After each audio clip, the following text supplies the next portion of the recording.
मध्य प्रदेश उपचुनाव के लिए कांग्रेस ने प्रत्याशियों की दूसरी लिस्ट भी जारी कर दी है, जिसमें 9 प्रत्याशियों के नाम हैं। जौरा से पंकज उपाध्याय, सुमावली से अजब सिंह कुशवाहा को टिकट मिला है, तो वहीं ग्वालियर पूर्व से सतीश सिकरवार, सुर्खी से पारुल साहू, मुंगावली से कन्हैया राम लोधी, मधांता से उत्तम राज नारायण सिंह को उम्मीदवार बनाया गया है। बदनावर से अभिषेक सिंह, सुवासरा से राकेश पाटीदार, पोहरी से हरिवल्लभ शुक्ला पर कांग्रेस ने भरोसा दिखाया है और इससे पहले कांग्रेस ने 15 उम्मीदवारों की लिस्ट घोषित की थी। प्रदेश में 28 सीटों पर उपचुनाव होना है।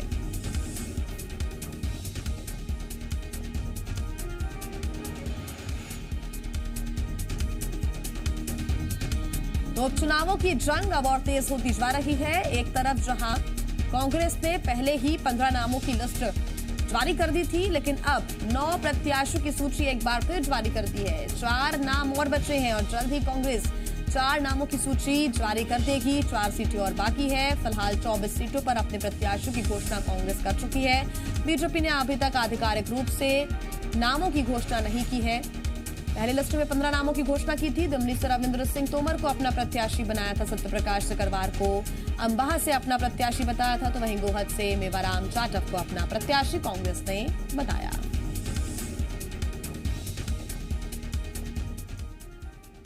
तो उपचुनाव के लिए कांग्रेस ने 9 और प्रत्याशियों का ऐलान किया। कांग्रेस के योद्धाओं ने क्या कुछ कहा टिकट मिलने के बाद और क्या कुछ कहना है, क्या प्रतिक्रिया कांग्रेस की रही है, इस पर आइए सुनते हैं।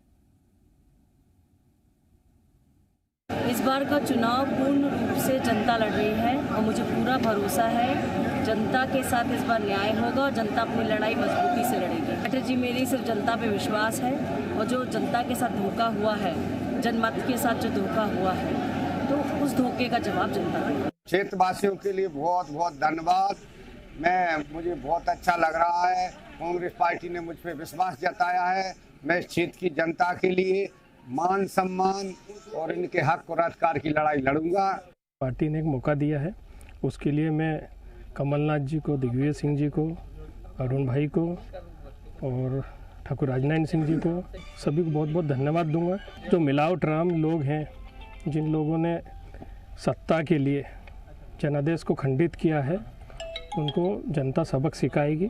जनता की जो भावना है वो उन सारी सीटों पे एक जैसी भावना है। जिन लोगों ने पार्टी से गद्दारी करके, पार्टी की पीठ में छुरा भोंक के, सौदेबाजी करके और सरकार को गिराने का जो कुकृत्य किया, पाप किया, तो जनता का मानस जो है उनके खिलाफ बन चुका है और जनता ये कह रही है कि अब टिकाऊ चाहिए, बिकाऊ नहीं चाहिए।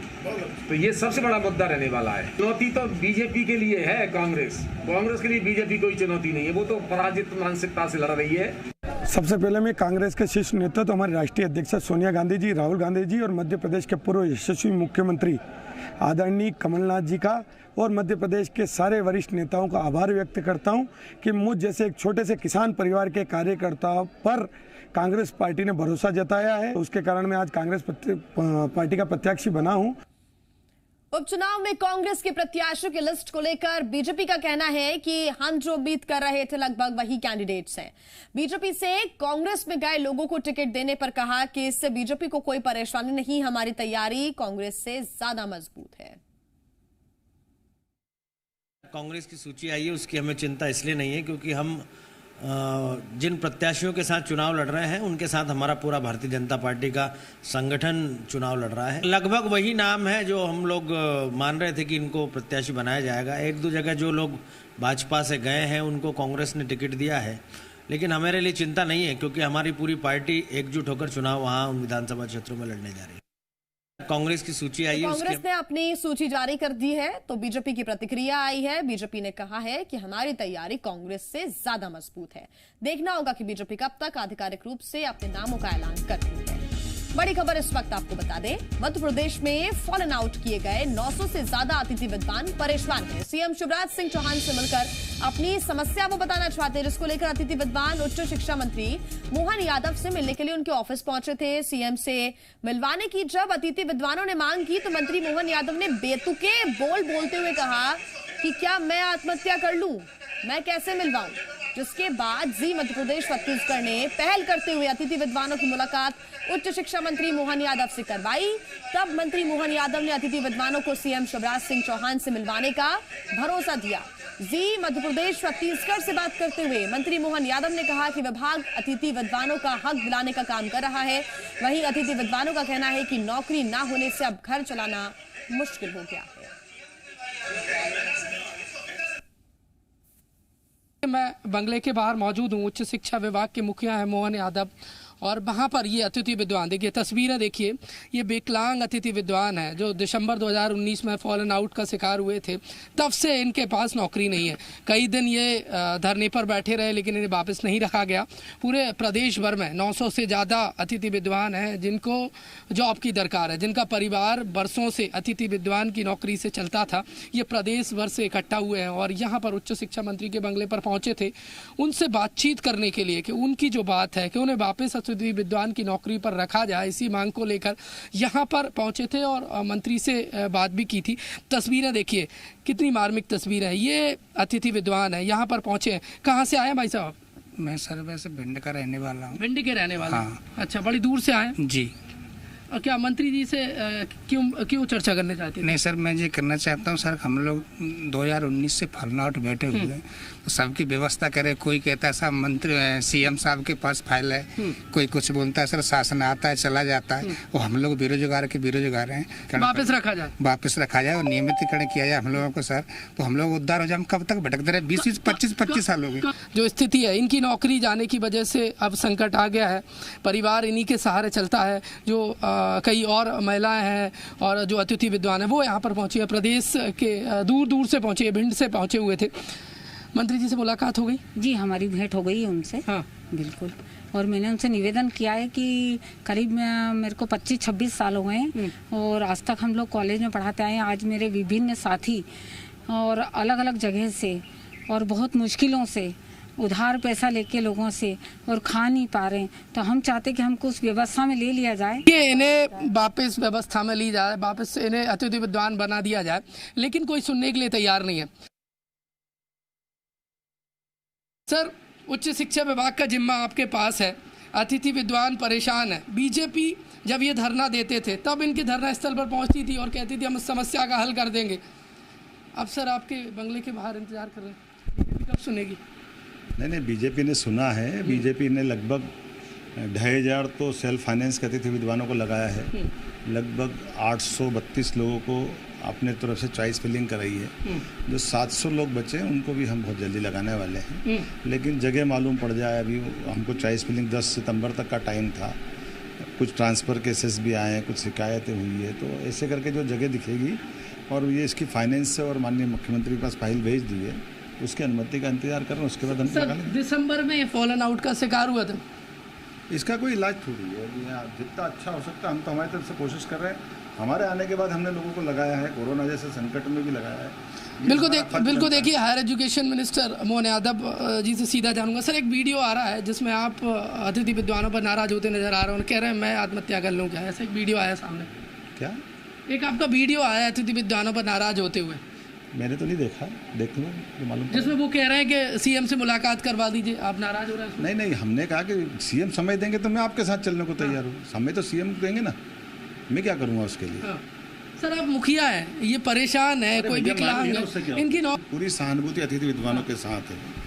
लेकिन मुसीबत ये है कि जो अभी जिस ढंग की पुरानी स्थिति लगी थी, हम कोशिश करेंगे कि जितने लोगों का भला हो सकता है उतना करें। लेकिन अभी इसमें जो टेक्निकली परेशानी आ रही है कि कुछ फाइनेंस की परेशानी है, कुछ मंजूरी की दिक्कत है, वो होगी। बिल्कुल देखिए, मंत्री जी ने कह दिया है उनका भला करेंगे और उन्हें वापस रखा जाएगा। मंत्री जी, इनका निराकरण कब तक हो जाएगा जो परेशान लोग हैं? अब मैं इसका समय सीमा तो नहीं बता सकता। कोशिश ये प्रशासन की जो व्यवस्था है उससे हम भी बंधे हुए। और आइए अब आपको उच्च शिक्षा मंत्री मोहन यादव को भी बयान सुनाते हैं जिसे लेकर सियासत हो रही है।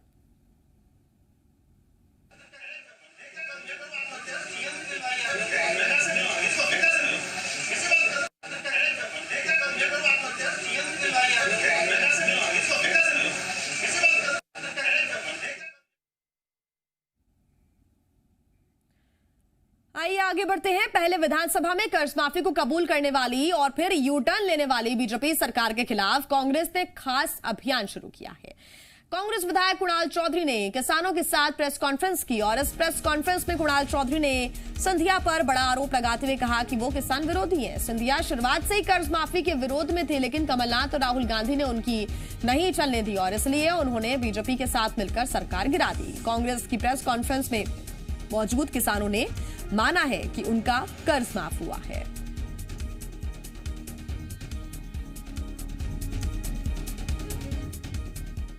बीजेपी मानने के लिए तैयार नहीं है और कह रही है कर्ज माफ नहीं हुआ है। आप किसानों के साथ यहाँ पहुंचे हैं, सर्टिफिकेट दिखा रहे हैं। बीजेपी किसान विरोधी पार्टी है, जो जिनकी गलत नीतियों के कारण कर्जा चढ़ा, जिनने किसान के पेट पे लात और छाती पे गोली मारी और उनको ना तो ये पसंद आया कि हमने कर्जा माफ करा, आज वो भग रहे हैं। जो 1 से 2 लाख तक का कर्जा माफी बची हुई है, उसे करने से भगने के लिए वो किसान को कर्ज माफी को पाप बताने का काम कर रहे हैं।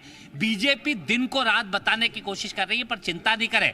किसान खड़ा है, किसान जानता है और जनता को भी बता देगा किसान, जिन लोगों ने कर्जा नहीं लिया, कि इनका कर्जा माफ हुआ है। ये भ्रम फैलाना चाहते हैं कि जिन लोगों ने कर्जा नहीं लिया उन तक ये मैसेज जाए कि कर्जा माफ नहीं हुआ है, जबकि मध्य प्रदेश में कमलनाथ जी के नेतृत्व में कांग्रेस पार्टी ने सभी किसानों का कर्जा। आपने कहा हम बेनकाब करेंगे, ये बेनकाबी का अभियान शुरू हो चुका है। ये आपके सामने, और हर जिलों में, हर चुनावी क्षेत्रों में किसान जिनका कर्जा माफ हुआ, लाखों किसान तैयार है आने के लिए। आपने कहा कि जब कर्ज माफी की बात चल रही थी तभी से सिंधिया विरोध में थे और कहते थे कर्ज माफी नहीं होना चाहिए। बिल्कुल स्पष्ट है। जब राहुल गांधी जी ने इस प्रदेश देश के किसानों की बात करी, माननीय कमलनाथ जी ने बात करी, तो एक नेता वहां थे जो विरोध कर रहे थे, पर कमलनाथ जी और राहुल जी के सामने किसी की नहीं चली। और यही कारण है कि भारतीय जनता पार्टी में इधर उधर की बात करके जाने का काम और झूठ बोल के जो गए, मध्य प्रदेश के किसानों का भला होते हुए नहीं देख सकते। कांग्रेस विधायक कुणाल चौधरी ने आरोप लगाया कि सिंधिया शुरुआत से नहीं चाहते कि किसान कर्ज माफी हो। जो किसान यहाँ पर पहुंचे हैं वो भी है।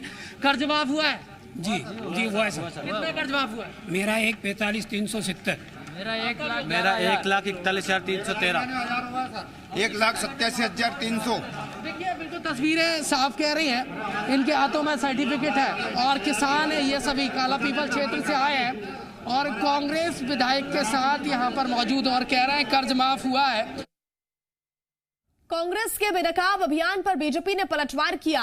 बीजेपी का कहना है कि 15 महीने में कांग्रेस के नेता खुद बेनकाब हो चुके हैं। अब कांग्रेस की न ताकत है न हैसियत है कि वो किसानों के बीच जा सके। बेनकाब तो कांग्रेस के नेता हो गए 15 महीने में। बातें की थी कि कर्जा माफ करेंगे, 1 रुपए का कर्जा माफ नहीं किया। 2 लाख का कर्जा माफ कर रहे थे ना। मैं कमलनाथ जी को और कांग्रेस के हर नेता को ये चुनौती देता हूं कि एक नाम बता दें जिस किसान का 2 लाख का कर्जा माफ हुआ हो और 10 दिन में हुआ। और खबर भोपाल से आपको बता दें, जय भवानी संगठन के कार्यकर्ताओं पर लाठीचार्ज किया गया। रोशनपुरा चौराहे पर ये कार्यकर्ता प्रदर्शन करने के लिए जुटे थे। दुर्गा प्रतिमाओं को लेकर जो गाइडलाइंस जारी की गई है उनका ये कार्यकर्ता विरोध कर रहे थे। पुलिस ने 1 दर्जन से ज्यादा कार्यकर्ताओं को हिरासत में भी लिया है। ये तस्वीरें भी सामने आई है। संगठन के कार्यकर्ता दुर्गा प्रतिमाओं और पंडाल की हाइट बढ़ाने की मांग कर रहे थे।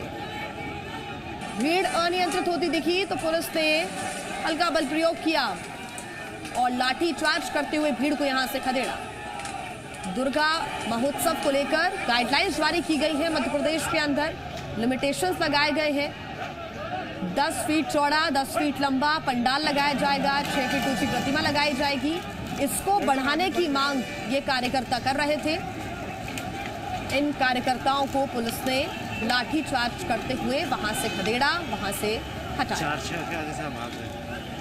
बता दें कोरोना का संकट है, ऐसे में जिस तरह की गाइडलाइंस गणेश उत्सव में देखने को मिली थी, कुछ वैसी ही गाइडलाइंस दुर्गा महोत्सव में भी देखने को मिली है। हालांकि कुछ ढील भी दी गई है, लेकिन इसका विरोध, इन गाइडलाइंस का, इन नियमों का विरोध करते हुए जय भवानी संगठन के कार्यकर्ता नजर आए। और तस्वीरें आप देख रहे हैं, कोरोना का संकट है, ऐसे में बड़ी संख्या में भीड़ यहां पर इकट्ठी हुई कार्यकर्ताओं की और नारे लगाए गए, बैनर पोस्टर लिए प्रदर्शन किया गया। फिर पुलिस ने यहां से इन कार्यकर्ताओं को खदेड़ा।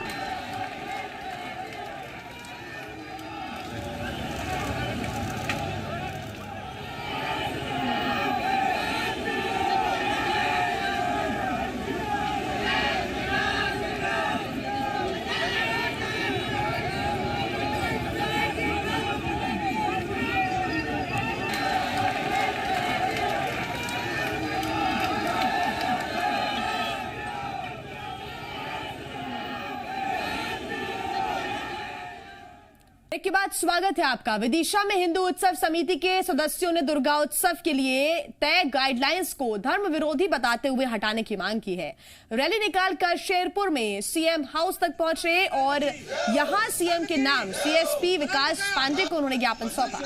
हिंदू उत्सव समिति के पदाधिकारियों ने कहा कि अपनी मांग को लेकर कल विदिशा से पदयात्रा निकालकर भोपाल पहुंचेंगे। सीएम हाउस में सीएम शिवराज सिंह चौहान को ज्ञापन देंगे। आरोप है कि कलेक्टर को 3 दिन पहले ज्ञापन सौंपने गए थे, लेकिन वो राजनीतिक दबाव के चलते ज्ञापन लेने के लिए नहीं आए, जिसके बाद कलेक्ट्रेट पे ज्ञापन चस्पा कर दिया गया। कलेक्टर महोदय ज्ञापन लेने नहीं आए, बार-बार निवेदन करने के बाद भी नहीं आए, तो बहुत ही खराब गाइडलाइन जारी की गई है, जिसमें प्रतिमा की ऊंचाई, पंडाल की साइज और विभिन्न चीज़ों पर हम पे रोक लगाई गई है। उस संबंध में आज हम सीएम हाउस विदिशा में यहाँ पर ज्ञापन देने आए थे। आज ज्ञापन की प्रतिलिपि देने आए थे। ज्ञापन हम 3 दिन पहले 2 दिन पहले कलेक्टर महोदय के पास कलेक्ट्रेट गए थे। कलेक्टर महोदय के अड़ियल रवैये के चलते हुए वो ज्ञापन कलेक्टर महोदय ने नहीं लिया। रतलाम में पुलिस ने क्रिकेट के सटोरियों का पैदल जुलूस निकाला। दरअसल पुलिस गिरफ्तार किए गए सटोरियों को कोर्ट में पेश करने के लिए थाने से 2.5 किलोमीटर दूर कलेक्टर ऑफिस के एसडीएम कोर्ट पैदल ही लेकर पहुंची।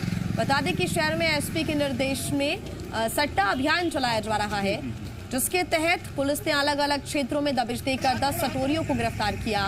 उनसे 10 मोबाइल, लाखों का हिसाब और सट्टे की पर्चियां जब्त की गई हैं।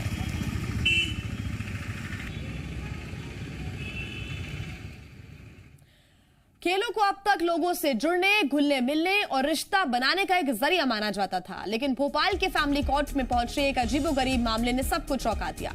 24 साल की एक युवती अपने पिता के साथ रिश्ता केवल इसलिए खत्म करना चाहती है क्योंकि उसके पिता ने उसे लूडो में हरा दिया था।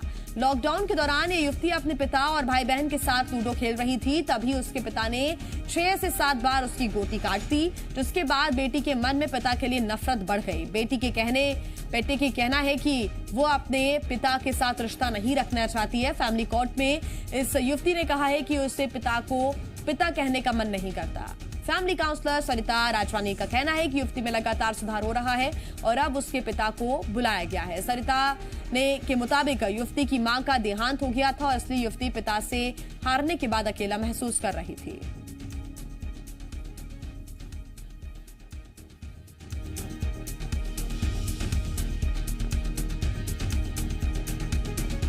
लूडो खेलते समय वो जो युवती है वो सबसे छोटी है परिवार में, उसकी बहुत इच्छाएं पूर्ति होती हैं और बहुत महत्वपूर्ण है सदस्य वो परिवार के अंदर, ऐसा उसे लगता है। उसका ये कहना है कि जैसे पापा ने मेरी गोट मारी तो मुझे लगा कि ये रिश्ता ही मर गया। और बोले मैं पापा का चेहरा पढ़ रही थी तो पापा बिल्कुल नॉर्मल थे, उन्हें नहीं लगा कि उन्होंने मेरे साथ गलत किया, उन्होंने मेरी गोट क्यों मारी। और जैसे जैसे गोट मारी तो जो कुछ मेरे मन के अंदर पापा के प्रति विश्वास था, इज्जत थी, प्यार था, सम्मान था, वो सब खत्म होता चला गया। और आज जब पापा मेरे सामने आते हैं तो मुझे उनको पापा बोलने का मन नहीं करता, मैं उन पे भरोसा नहीं करती, मैं उनसे प्यार भी नहीं करती।